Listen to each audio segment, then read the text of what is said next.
Over all state ಹೇಗಿದೆ sir?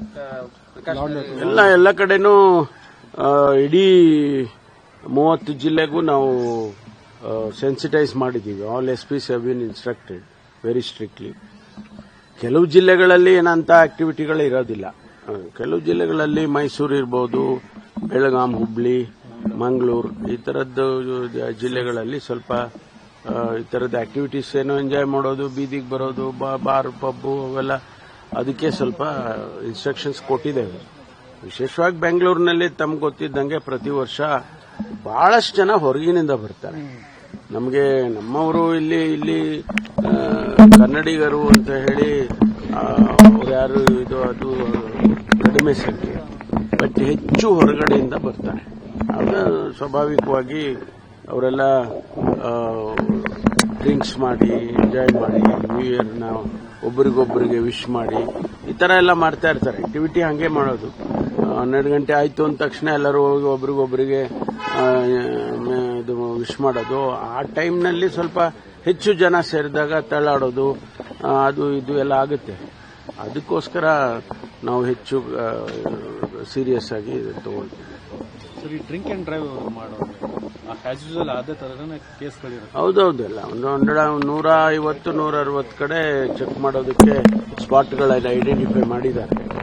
ಅಲ್ಲಿ certain level ವರೆಗೂ ಅಲೋ ಮಾಡ್ತಾರಲ್ವಾ, ಅದು ಬಿಯಾಂಡ್ ದಟ್ ಹೋದಾಗ ಸ್ವಲ್ಪ ಕಷ್ಟ. ಅವರು ಡ್ರೈವ್ ಮಾಡೋದಕ್ಕೆ ಕಷ್ಟ, ರಿಫ್ಲೆಕ್ಸಸ್ ಇರೋದಿಲ್ಲ. ಈ ತರದ್ದೆಲ್ಲ ಅವಾಗೆಲ್ಲೋ ಆಕ್ಸಿಡೆಂಟ್ ಆಗುತ್ತೆ. ಅವಾಗ ಅನ್ನೆಸರಿಲಿ ಅವರು ಸಾಯ್ತಾರೆ, ಬೇರೆಯವ್ರನ್ನೂ ಸಾಯಿಸ್ತಾರೆ. ಆ ತರದ್ದೆಲ್ಲ ಸ್ವಲ್ಪ 1-2 ದಿವಸ ಕಂಟ್ರೋಲ್ ಮಾಡಿದ್ರೆ ಪ್ರಾಣಗಳು ಉಳಿಯುತ್ತೆ, ಫ್ಯಾಮಿಲಿಗಳು ಉಳಿಯುತ್ತವೆ.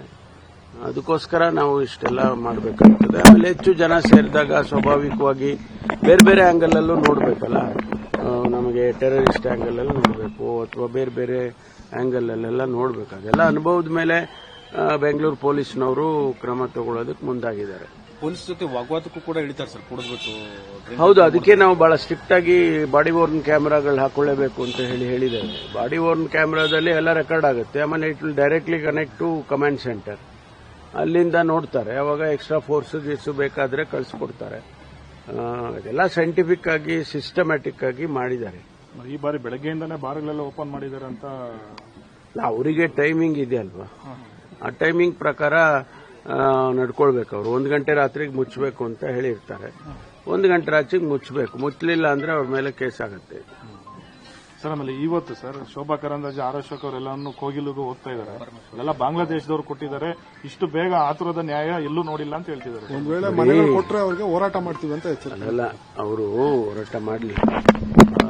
ಬಾಂಗ್ಲಾದೇಶದವ್ರು ಇದ್ದಾರೆ ಅಂತ ಹೇಳೋದು ಸುಮ್ಮನೆ ಆ ರೀತಿ ಒಂದು ಪಾಸಿಂಗ್ ಕಾಮೆಂಟ್ ಮಾಡೋದು ಸೂಕ್ತ ಅಲ್ಲ. ಈಗ ನಾವು ವೆರಿಫೈ ಮಾಡಲ್ವಾ? ಈಗ ಒಂದ್ ವೇಳೆ ಅವ್ರಿಗೆ ಪರಿಹಾರ ಕೊಡುವಾಗ ಅಥವಾ ಮನೆಗಳನ್ನೇ ಕೊಡುವಾಗ ಅವು ವೆರಿಫೈ ಮಾಡೇ ಅಲ್ವಾ ಮಾಡ್ತಾರೆ. ಬಾಂಗ್ಲಾದೇಶದವ್ರು ಇದ್ರೆ ಬಾಂಗ್ಲಾದೇಶದವ್ರಿಗೆ ಕೊಡ್ತಾರ? ಅವ್ರನ್ನ ಇಮಿಡಿಯೇಟ್ ಆಗಿ ಅರೆಸ್ಟ್ ಮಾಡ್ತೀವಿ, ತಗೊಂಡೋಗಿ ಬಾರ್ಡರ್ನಲ್ಲೇ ಬಿಡ್ತೀವಿ, ಅವ್ರ ಎಂಬಸಿಗೆ ಹೇಳ್ತೀವಿ, ಕಳಿಸ್ಕೊಡ್ತೀವಿ, ವಾಪಸ್ ಡಿಪೋರ್ಟ್ ಮಾಡ್ತೀವಿ. ಇಲ್ಲ ಅವ್ರೇನಾದ್ರೂ ಕ್ರಿಮಿನಲ್ ಆಕ್ಟಿವಿಟೀಸ್ ಅಲ್ಲಿ ಇನ್ವಾಲ್ವ್ ಆಗಿದ್ರೆ ಅವ್ರನ್ನ ಅರೆಸ್ಟ್ ಮಾಡಿ ಒಳಗಡೆ ಹಾಕ್ತೀವಿ. ಅವರು ಗೃಹ ಸಚಿವರಾಗಿದ್ದಾರೆ ಅಶೋಕ್ ಅವರು.